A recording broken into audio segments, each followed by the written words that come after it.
Hello and welcome to Tools in the Shed, a podcast powered by CarsGuide, and we're ready to rip into car stuff that has caught our eye this week. I'm James, and with me is Mal.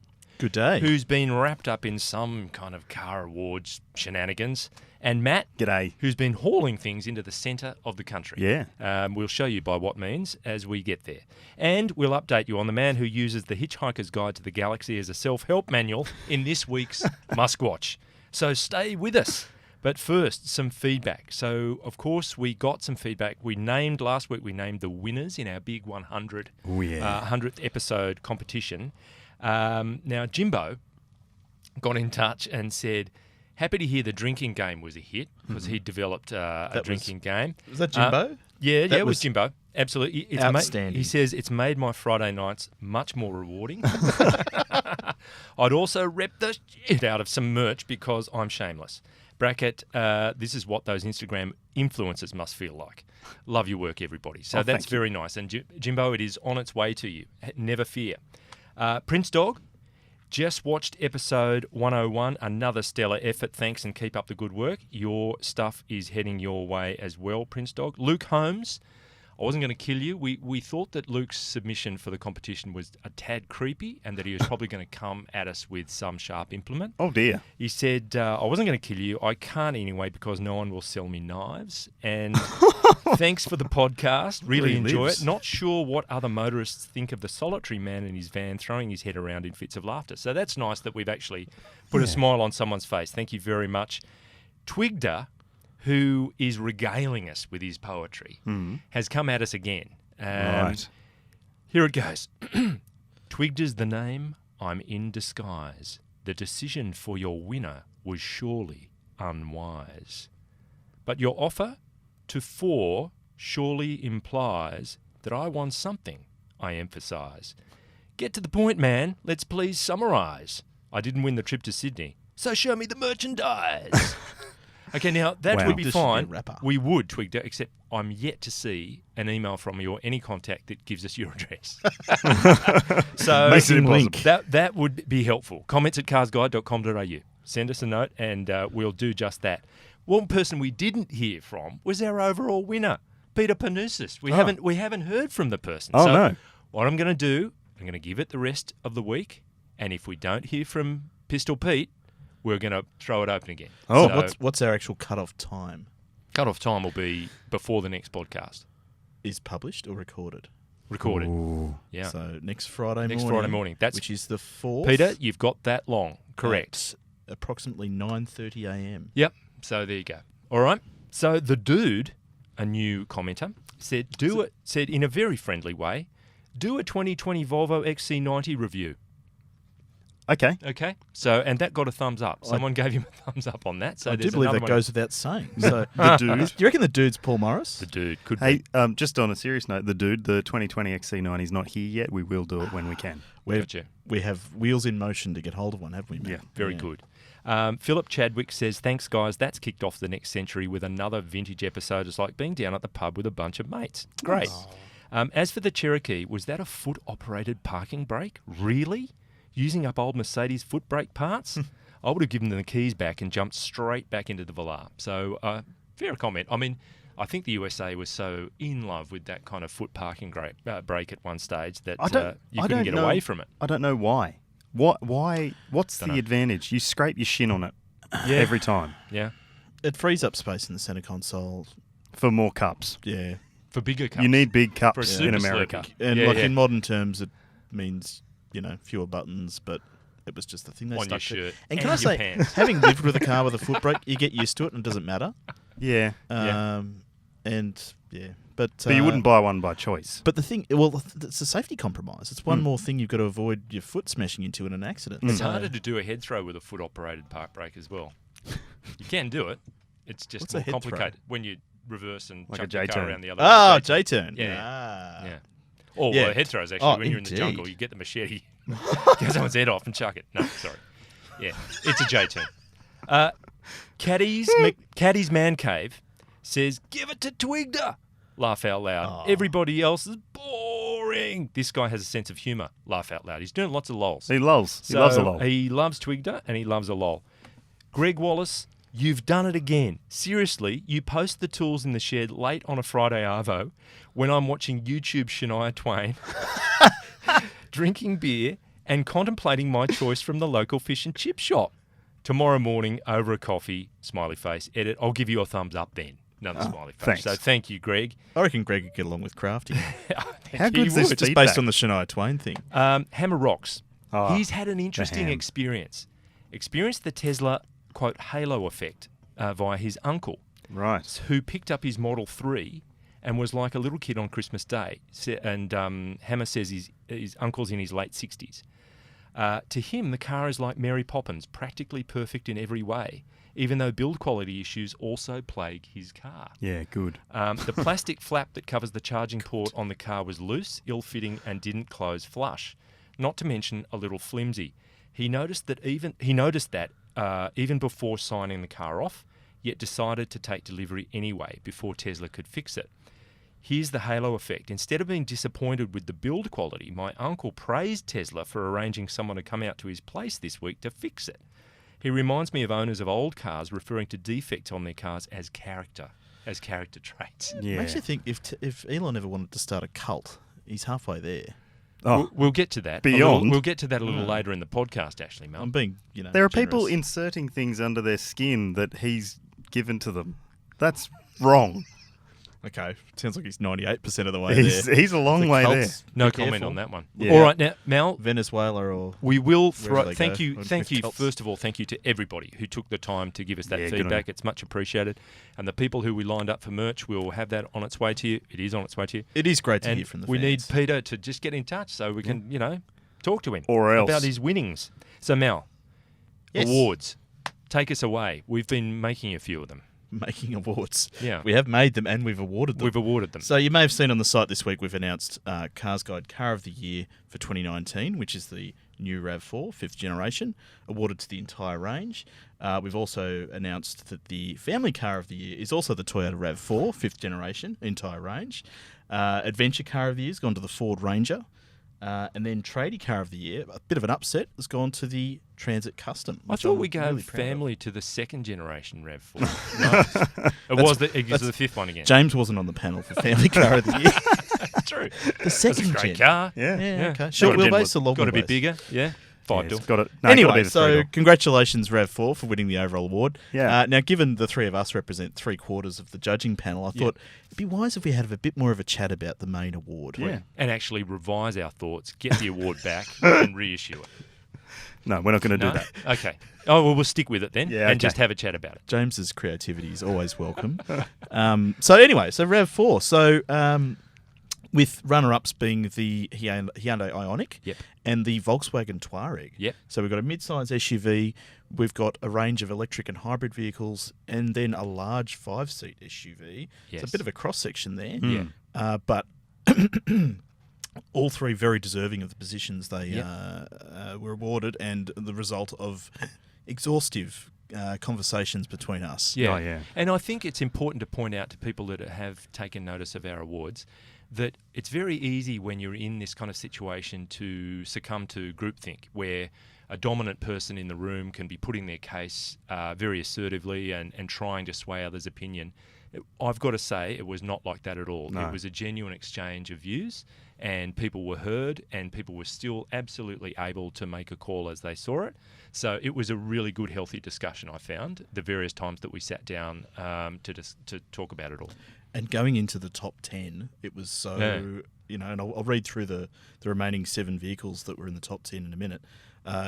I had no idea what was going to come out on top. Yep. It was Yes. just, See- like they were all outstanding products. It's funny, though. I sort of went into it thinking that I knew how it was going to go. Same here. Really? I knew what was going to be the overall. I didn't know how it was going to stack up after that. I had no idea what was going to be 2, 3, and the rest. But I 100% believe that the RAV4 is definitely the right car for that award because it's such an impressive vehicle. It doesn't really set much of a foot wrong in a major way at all. Like across the range from the entry level front wheel drive petrol with a manual transmission all the way up to the through the range to the hybrids, and then the all-wheel drive hybrids, and then the all-wheel drive top spec. Like there's something for everyone, unless you want diesel. That's the only real thing that's missing. And I think the beauty of it was, we are 3/4 of the panel. The other person was Richard Berry, of course. And in the discussion... He'll be talking about it next week, I'm sure. In the discussion, what you found was we all try and put ourselves in the place of the person that's considering a particular car that we might be reviewing. Yeah. And that means stepping outside of yourself somewhat and just taking on a slightly different mindset. The beauty of having 4 people talking about that is we've each got a slightly different take on that, and you're able to get a really even read on the potential buyer for that car and their priorities. I thought it was great that way. And we're also on the lookout for, given the award was based on entire model ranges, we're on the lookout for shortcomings within the range. And I've driven plenty of RAV4s and I haven't come across one. No. You know, as Matt said, from the base manual upwards, that 2-litre, it doesn't sound great on paper, but it does a pretty good job. Sure. And it's a nice steer, good interior packaging. The hybrids are hybrids without any serious compromise. Yep. It's priced quite well across the range. Yeah. The ownership package is excellent. And as we said, it's the kind of car that a lot of people are driving and want right now. Mid-size SUVs suit all sorts of people. The RAV4 has a 6-month wait on some variants because it's such a good thing, and people are understanding that it's such a good thing. The reviews across the board, not just our site, other places around the world and Australia have rated it as the best thing you can get. They did have some trouble with the hybrid models that had stopped selling for a while, which A will little. have contributed to that waiting list. Yeah. But it is a popular car. Yeah. And we're going to see a lot more of them. We're also giving big thumbs up to the Ioniq because, for Hyundai to come into the market with 3 different powertrains in there, you've got a hybrid, you've got a plug-in hybrid and full electric.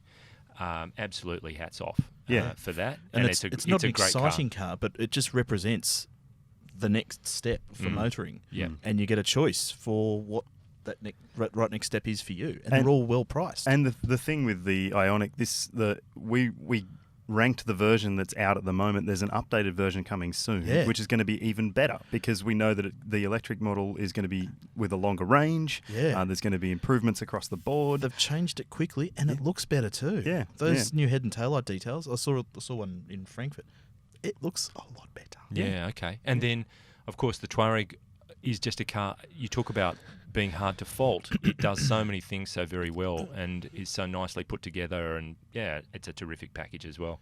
Yeah, and it's funny because the Touareg has followed all of its... we all joke about, it's the Bentayga underneath and the Cayenne and the Urus, and there's more. A Q7 as well. Q7's been out for a while. But even though it's the last of the Volkswagen products to use that structure, it's still really good. Yeah, it's really good.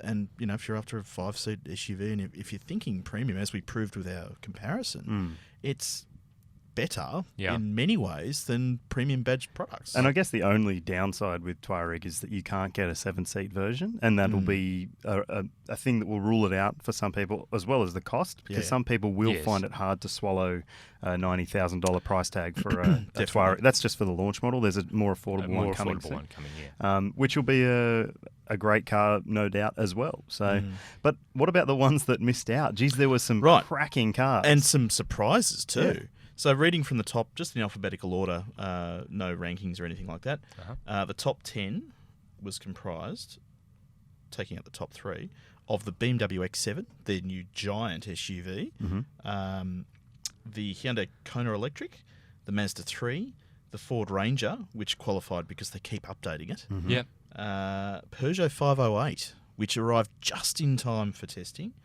Tesla Model 3, and the Volvo S60 V60, which also arrived just in time for testing. Yeah. So, still, aside from the 508 and the Volvo, quite a spectrum of vehicles. Yes. And to Matt's point, I mean, I suspect we all went in there with our version of how things were going to go, and a lot of those cars were discussed intensely during that whole process, and they have great merit. So I don't think it was about any of them being poor. It was about some of them being just better than the rest in the top 10. Yep.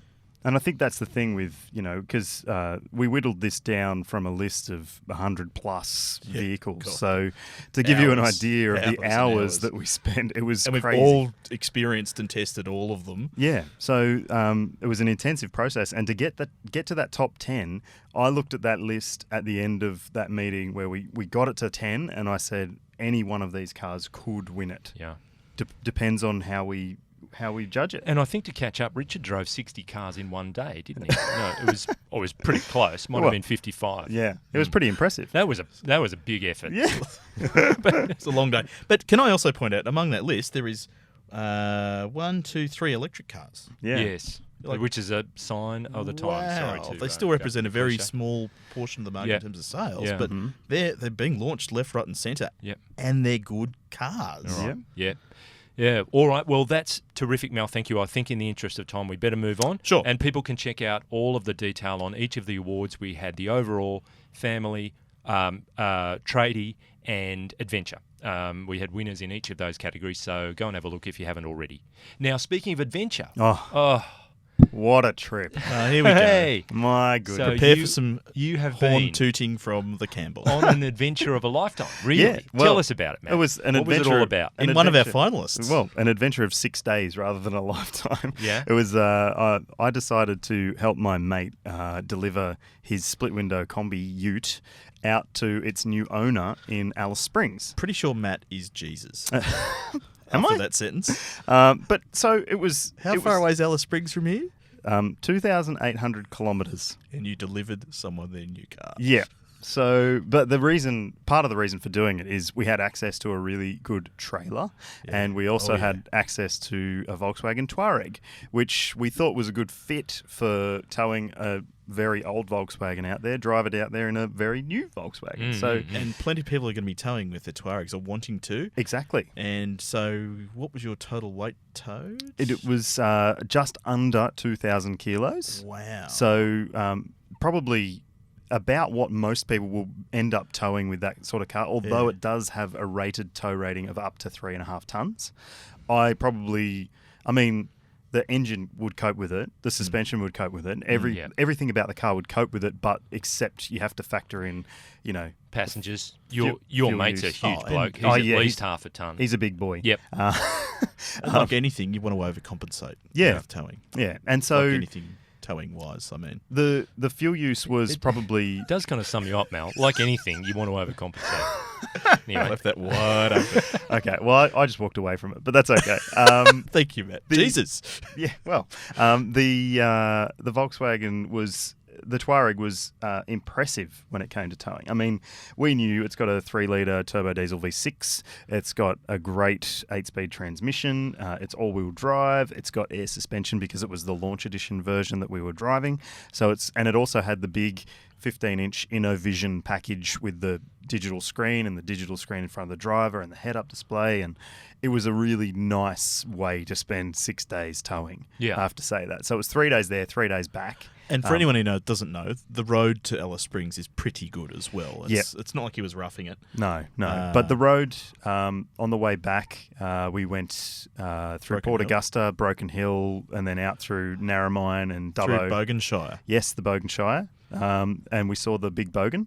Didn't get a photo with him, there was a unfortunately. big bogan? There is a big bogan, really? He's got a tinny, he's got thongs and stubbies. It's quite a sight. I should have got a photo, sorry. got a mullet? Got a mullet? He's got a mullet. Yeah. You were in a bit fantastic. of a rush, though. Yeah, I was actually quite sick that day, but that's a different story. Because So- you'd seen the big bogan. Probably. Yeah. Probably. But this trip was, obviously a little bit indulgent, a little bit of fun, something that I didn't really think I would do. But I ended up getting help from Veloce Supercar Transport. Good guy, from what I hear. Adam was great. He was fantastic. We strapped the vehicle down because I'd never done vehicle strapping onto a trailer before. And he showed us the ropes. We'll do a video to show you if you're wondering how to do it. And Adam from Veloce Transport, generally carries all sorts of things like hypercars. Yes, doesn't yeah. So he's loaded he? We vehicles. were overcompensating with the advice as Oh well. yeah. I mean this vehicle that we were towing was a $40,000 car, and he tows things up to a few to several $1 million Wow. in his trailer. So I've seen a Veyron come off his trailer in recent times. yep, he's Wow, done round McLaren, the corner? Or, No, I think No. it was intentional. oh, okay. McLaren Senna, all these sorts of different Really? things. Yeah. Yeah, So, right. Cars we haven't even seen. but we had a great time. The vehicle towed really well.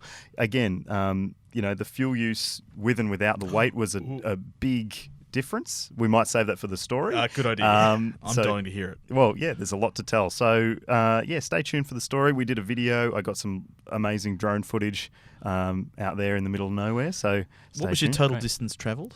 It was 5,760. Over how many days? 6. That's a lot. That's a lot of case. But we were doing the right thing. We're stopping, reviving, surviving every couple of hours. Yeah, 2 drivers. But also, taking it easy, not to drive too much at night time because the wildlife out there is ever present. Yeah. So, and even the eagles coming off the yeah. dead things. Yeah. They're slow to take off, aren't they? And they're big. Yeah. Are the Eagles still together? They were touring.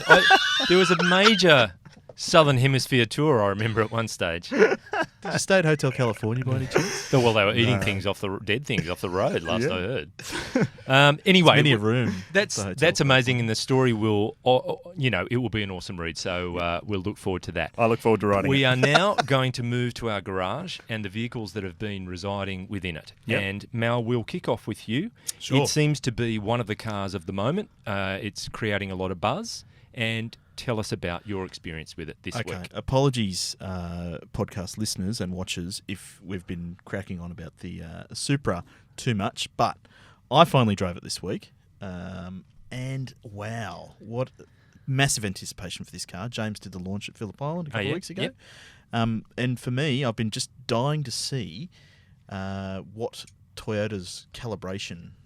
the effect Toyota's calibration has had on the product. And I've driven the Z4s left, right and centre. Yep. But I'm really impressed. Yes. I don't care that it's a BMW. It's a good car. Yes. And I think it's a better BMW. Well, we had some queries, interestingly, about the difference in the engine, for example, between Z4 and in Supra. And Toyota actually came back to me and said, even though the peak numbers for power and torque are the same, the calibration is actually different in the Toyota. Yeah. Right. So the characteristics in terms of how you get there are slightly different. Right. And anyone who seems to have put one on a dyno seems to get a much different number. Yes, like a larger one. Yeah. Or the same one at the wheels that Toyota's spruiking at the engine. Yeah. Which, wow. But Yes. the exhaust noise is great. Uh-huh. Even the thickness of the steering wheel and the steering assistance calibration is just just right, isn't so it? much nicer. Done a great job I with think that. than the Z4. It's lighter. It's a more engaging car. Yes, the ride is a bit firmer. It's not as exciting as an 86, but I don't think it can be for a $94,000 car. The transmission's fantastic. I think it would be better with a manual, Yeah. more fun. Yeah. Wouldn't be faster. But just that tiny wheelbase, I think, lends itself to the playfulness of a manual and the satisfaction of driving I think a if Sportbet was opening, the odds on a manual gearbox finding its way into the it's so Supra, happening. it'd be worth a punt. Oh, it's yeah. so happening. Yeah. I put my house on it. And you came back saying that Tata's keen to have annual changes. Iterations Hello, of the car, manual is going to be one of yeah, those. Yeah. I had one night with that car as well. Oh, God, I thought you were going to say, I haven't driven it yet. No, Great. only drove it a very short distance home and back. Came away thinking exactly the same thing. This is going to be great when it gets a manual. Your house is about 3 houses down from the office. Yeah, it's pretty close. It's 3 kilometres. But look, you still get a feeling for a car within a couple of seconds. Definitely. And my first feeling when I sat in it was like, oh, too much BMW stuff in here. That was my interior impression. Yep. I don't know. Like, am I weird for thinking I want more Toyota interior? Like, I don't think it's going to matter to buyers. yeah. And We drive BMWs and we're the ones that are likely to be able to go, oh, that's the vent from that, that's the knob from that, that's the knob from that. But I think a Toyota buyer is going to be like, wow, this is Well, is Matt, better you were the than the person other that set Toyota. me straight in that I really didn't pick that up at all. At Okay. the launch, I was seeing the gear shifter and not much else. I mean, the rotary controller, but then you set me onto things around the instrument cluster and various other pieces. Yeah. So my first impression was, this feels and looks like a Toyota. Okay. I just wish it had Android Auto and Apple CarPlay. Yeah, right. Like, Yeah. you know. That's not great. Yeah. Mm. Come on, Okay. BMW. But and look, no criticism of the auto. It's an excellent transmission. It's beautifully calibrated. But I just think the engagement of selecting your own gears would be a better fit with the character of that Yeah. car. And we'll stand by for that. So good on you, Toyota. Good. Terrific. No criticism. Thank you, Mel. Now, Matt, another parking space of the many. It's pretty roomy, actually. Yeah. In there has been occupied by... The Toyota RAV4, funnily enough. Oh, God. So Toyota has contributed nothing to this podcast, Yeah, may I that's say. Yeah, it's not paid content. We are open to sponsors. And the car they gave Matt was a very low spec one anyway. Yeah, yeah. It's not as if it's compromised him in any way. It But was not, it's not like the government beige manual or something. No, What no. we really want. It was the 2-litre GXL front-wheel drive, and it was involved in a comparison test that we did this week against the Kia Sportage SX Plus. I thought you were going to say it was involved in a crash. This is the time to find the out. involved bit. Thanks for Sorry, sharing. Matt. So, the Kia Sportage SX Plus, which you'll be talking about in a sec. Yep. And also the Hyundai Tucson Active X. So they're all petrol, all front-wheel drive, all automatic, but very different vehicles in that segment. And I'll just touch on highlights for the RAV4. Softer suspension, more family-focused drive experience generally. Wow. Not as intent on pleasing the driver, more intent on pleasing everyone else in the cabin, which is a really important aspect, I think, for family SUVs. You just live with them. They need to fade in the background. But this, the RAV4's safety is one of its strongest so great. points. Yep. It's got pretty much everything. There's one or two very, very minor things that you might want that aren't included, like a head-up display, but generally, it's a really impressive thing. But I think you only miss a head-up display if you've had one before. Yeah. And if you haven't had one before, it's like, I'm sure there's an analogy. I'm sure. Yeah. If you've never It's eaten like chocolate, you don't miss You it. only miss a gold necklace if you've had one before, Yeah. Yeah. I suppose. Or, So anyway, the one thing that I wanted to bring up was this week the publication that the name I can never say it properly, so I'm not going to try. The Moose Test publication. It's a Scandinavian moose test thing. Yeah, so they put the RAV4 through its paces, and we don't know the spec, the European spec that was tested in the Moose test. Yeah, but whether there's calibration differences as well. Yeah, there could be suspension, steering, Stability tyres, wheels, What kind of weight, moose they were using. fuel, everything. All of that will add up to it. But it didn't do too well in the Moose test. It rolled over. They didn't roll over. Okay, but went on its side. it got a little bit out of shape. Okay. And so this is the second time that It became a it's station wagon. it lost its More than meets It the lost eye. its shape. Lost its Man. back and turned it's itself a into a ute. shape-shifting vehicle. That's Anyway, creepy. it failed the moose test, Well, but yeah. didn't roll. It didn't roll. Right. It didn't perform as expected on the moose test. Okay. That's not that big of a deal for us because we don't swerve for moose, and you shouldn't swerve for wildlife if you are going to hit a kangaroo or something like that. No. Just brake, go straight, don't steer. But anyway, Put yourself first. yeah. So it was interesting to find that they have had a struggle with another Toyota because after the Hilux had its big moment a couple of years ago. And I think the Lexus version of the Prado as well. Yeah, The I think the GX or whatever. it is. GX470, Yeah. So, which is a totally different car to the Prado. I mean, you might want to factor the fact that moose might be a problem for you when you're driving your RAV4 in Australia, but I wouldn't. yeah, and look, Right. we haven't done the moose test, but we've driven it fast and analysed its dynamics pretty carefully, Of course. and it feels good. What would it Not take that we're for trying to us to excuse get it, but Yeah. to get a moose in? I mean, there are probably There might be one at- parks around here. might be one that- at Featherdale. Yeah, we'll just get one in. But Featherdale. I'm not sure they'd be up for Tether a loaning moose it and for then testing. release it and then drive at it. Let's not do that. No, okay. If Let's Richard Sorry, were here, he'd Peter. suggest making a moose out of paper mache. paper mache and toilet rolls. Maybe Fine. Mr. Pritchard could be Cereal the moose. boxes. Yeah. He's given us the okay. Well, we could modify AB Bear and make it a special moose for the moose test. And what were you driving? You were driving Oh, one of the driving- competitors. We digress. So, the Kia Sportage and the spec is SX Plus. Which is a recent Name Arrival. change. result of a So a bit name of a- change and bit of an minor upgrade. update. 2-litre petrol. The Tucson was also updated a couple of months Yes. ago. we should point 2-litre petrol, 6-speed auto, front-wheel drive, about $40,000 drive away. Yep. And it was the thing that struck me most about it was how nicely finished it was. Getting in the car, it had the leather trim, everything went together very nicely. Yep. I was impressed just by the look and feel of the car, getting in it irrespective of how it drove. It also is well equipped. You know, you talk about AEB with the forward collision warning, lane keep assist, driver attention alert, on it goes, high beam assist, etc. And things like digital radio, you get a power tailgate in that spec, which was always welcome. Leather, cloth or leather? Leather. Yeah. Really? Leather with driver's seat electric adjustment. Yeah. But the issue with that car, which we'll get to in the comparison test, is that it does have comprehensive safety to a degree, but it does fall short on the high-speed AEB and adaptive cruise control and a couple of other I knew things. that. Of course I knew that.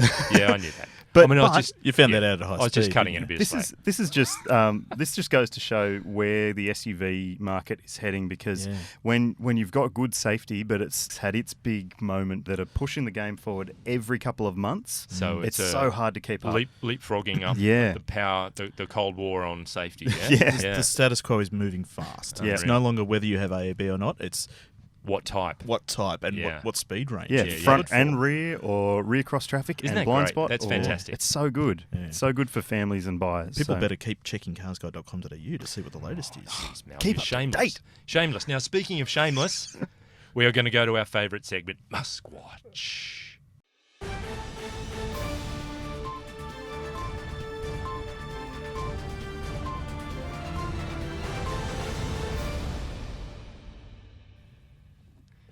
Okay, where to start? We're going to kick it off with a person called Marty Maurice, and aka Marty12.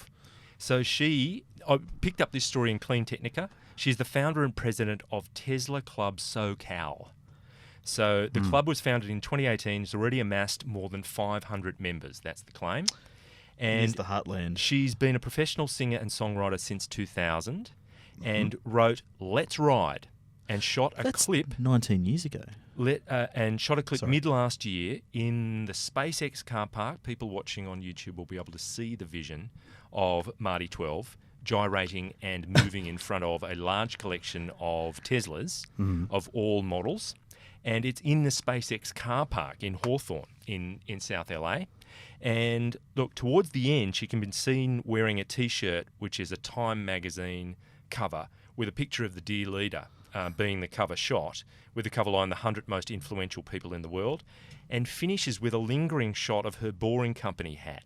So there's a lot going on there. It seems like it's just an absolute love song to anything to do with the dear leader. And the lyrics. Tell us. Why you always on my mind? You're all I want to drive until I'm satisfied. Bet she hasn't driven an MX-5. You forgot the best bit. She goes, which is T-E-S-L-A. T-E-S-L-A. She's very Tesla. She's very so. There are lots of love in the comments. About 5,000 views. It happened. This thing happened a year ago. It's not exactly. No. Are we going to have this playing in the background, or are we going to have Marty? You'll see the vision. You'll see her doing her thing in the background. It reminds me of Rebecca Black. Can I say? If anyone remembers Rebecca Black, Friday. Got to get down on Friday. Tuesday or Wednesday. It's Friday. Okay. Yeah. Kicking in the front seat, kicking in the back seat. This is one of Mel's karaoke favourites. Fun. Look it up. Anyway, I wouldn't be surprised if she choreographed it or produced this product. Well, in the comments, Michael Halcrow says, not a cult. And Bluesism says, how embarrassing. Do you really derive identity from a consumer product? And Justin Koshman says, now make a song about all the issues with them. Which I thought was a nice balance to all the love. But there was a lot of positive commentary about that thing. Have a look at it. The thing's called Let's Ride, and it's Marty 12. So have a look. Give her a couple of views more. Now, the other thing, we touched last week on the Starship. The Jefferson Starship? SpaceX Starship. And on Twitter, Elon has been... It's clear to anyone that follows Elon on Twitter that this week he visited the SpaceX Starship construction facility in Boca Chica, Texas. And the thing looks flashy, literally. It's like it's been given a chrome wrap. It looks like something out of a early 20th century science fiction film. You're trying so hard not to say Bond, aren't you? It really is incredible. It looks a bit Bond, but it also looks just a bit early film with this sort of oddball looking anyone of a certain age will remember in playgrounds around the country there was this thing called the rocket where kids had to climb in and get to the top and the steering wheel was the top. It's that classic rocket shape. Yeah, cool. I think there's a Facebook group. So he's gone out there rockets. and said, bottom half of the Starship at night, top half with forward fins and header tanks, probably stacks on Wednesday. 3 Raptors already installed. So it runs on 3 of the Raptor engines. I'm not talking Ford Ranger Raptor. I right? thought he was Or talking F-150. or Toronto We've Raptors. been there before. Anyway, NBA. Yeah. SpaceX is going to conduct one hop test, which is where they just do that, like lift off, come back down, with the new Starship vehicle in October. So that's only a week away, really, and we're into October. Then the company will attempt to send the craft into Earth's orbit. Cool. So that is amazing. Doing Prepare that- for liftoff. That and Nürburgring records at the same time. But look, there's more. Wait, there's more. Sorry. SpaceX has also been testing the Crew Dragon parachute system for the Dragon 2 cargo spacecraft. So this is a different one. So it's really old school. If you've seen footage of when the Apollo missions were splashing down, in the ocean after their time in space, what you get is 2 drogue parachutes and 4 main ring sail parachutes. So these massive things open. The same type of parachutes that have been commonly used for human space flight in the past. So spectacular, but strangely old school, and we've got some vision of that people having a look on YouTube might be able to see in the background as well. So lots going on at SpaceX. October's going to be huge. Yeah. So keep watching that space. And we'll probably see a new pickup and a something else as well gosh, in the yeah, meantime. absolutely. How good. Yeah. And meantime, Boring Company is just, I don't know, Boring. being quite boring at the moment. Boring. But then social media, and of course Elon is a fan of Twitter. Futurism picked up on the fact that he'd been on the Twitters again. He said artificial intelligence could be destabilising the internet news ecosystem, and according to billionaire Elon Musk, social media is the first to fall prey. Elon tweeted early Thursday morning that advanced AI will be used to manipulate social media, if, he opined, it hasn't done so already. He added that anonymous bot swarms are evolving rapidly. Oh. Right? So then David Dunn says it already controls Google. No brain chip for me, goat boy. What's he going to do with that Twitter then? Starbase drone bots. Admiral came up with an elaborate response and said, please become God Emperor already and fix humanity. God Emperor. Yeah, so Starbase Admiral is looking for big things. But I think I reckon Starbase Admiral and Marty should hook up. Maybe. last time I had bot swarms, I had to go to the doctor for it. Oh, was yeah. nasty. I think it's an ointment. Yeah. Yeah. Yeah. With some kind of Go into Sol Pattinson and talk to the some kind of Pattinson. steroid in there. I think. person at the desk. Yeah. Now we move to the share price. Yeah. Which is $243, and last week it was $243. Okay. But it had dipped down to $220 on Wednesday. So the thing that brought it back up pretty rapidly is, and I caught this on Electrek, so shout out to them. Tesla CEO Elon Musk said that the company, quote unquote, has a shot at delivering 100,000 cars this quarter, which would be a new record, according to a leaked email to employees obtained by Electrek. So there's some kind of pump it up as we get towards the end of September. We're heading for a record delivery or production delivery thing, and Bob's your uncle. It goes up $30 the share price. Wow. So we'll see. We will see what happens. On the edge of my stool. We're sitting on stools. Moving on. With that, we have reached the finish line. Thank you, Mal. Your bot swarm. And thank you, Matt. Thanks. And Cheers. thanks, as always, to Mr. Pritchard for his magic fingers on the buttons, dials, and sliders. It's obviously September because he's rocking an eclectic mix of AFL gear. For overseas listeners and viewers, the final of the Australian Football League is this weekend.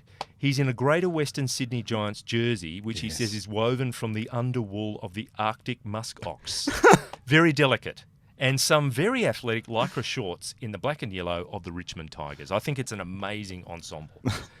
Please pass on the word about the podcast and let us know your thoughts by searching for Cars Guide on Facebook and Instagram, using the hashtag CGPodcast, or email us at comments@carsguide.com.au. Got that, Peter Panousis? If you're an iTunes listener, please rate and review us, and remember you can watch us on YouTube. Until next week, mate of mine, well, more of an acquaintance really, has just been released from prison after a 5-year stretch. And one of the first things he did was get in touch with his mechanic to get back the car he left with him a few days before he was arrested. Got on the blower and was told, be ready Thursday. That's because mechanics don't work on the Mel- car unless Mel- they have to. Mel looks grumpy. You're looking a bit grumpy. get it. Ah. Sorry, I tuned out. Okay. Light bulb moment for Melster. I've got a lot of work to do. Bye. I got a lot of work to do.